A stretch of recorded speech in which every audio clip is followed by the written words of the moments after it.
Larunbateko mobilizazioa Euskal Herrian bizi dinamikaren baitan kokatzen dugu.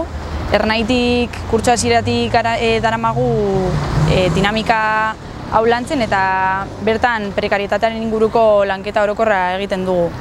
Ulertzen dugu prekarietatea ez dela enpleguari lotutako zer, baizik eta gure bizitzako esparru guztiak zeharkatzen dituela.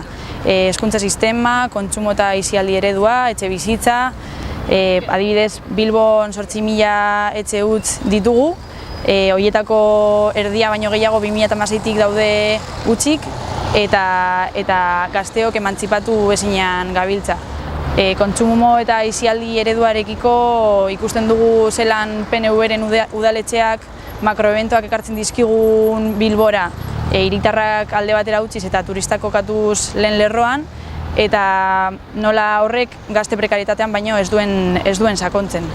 Beraz, irakurketa integral honen beharra ikusi genuen, horregatik oraina borrokatzeko koordenadak deitzen den gida bat osatu genuen, eta horren sozializazioan ibili ginen kurtso hasieratik orain arte gutxi gorabehera. Eta behin sozializazio hori eginda, mobilizazio fasean sartu gara, eta horregatik larunbateko mani hau, non nahi dugun apur bat prekarietate hau honi heldu kolektiboki eta gazteak kaleak hartu ditzagun honen salaketan.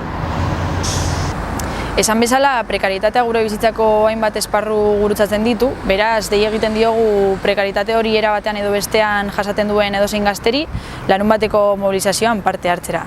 Izan gurasoen etxetik joan ezinean zabiltzalako edota emantzipatu zaren arren 11.000 enplegu prekario dituzulako biziraun ahal izateko.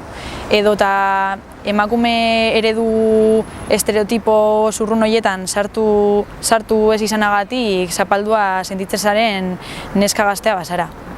Beraz, hemen ikusiko dugu elkar larun batean, Euskadi plazan 5:30etan, manifestazio nazional honetan, eta zutabeak egongo dira auzo ezberdinetatik, eta maniaren bukaeran ere jarraipena emango diogu egunari Zazpikatu gaztetxean Kaskagorrirekin batera prestatutako egitarauarekin.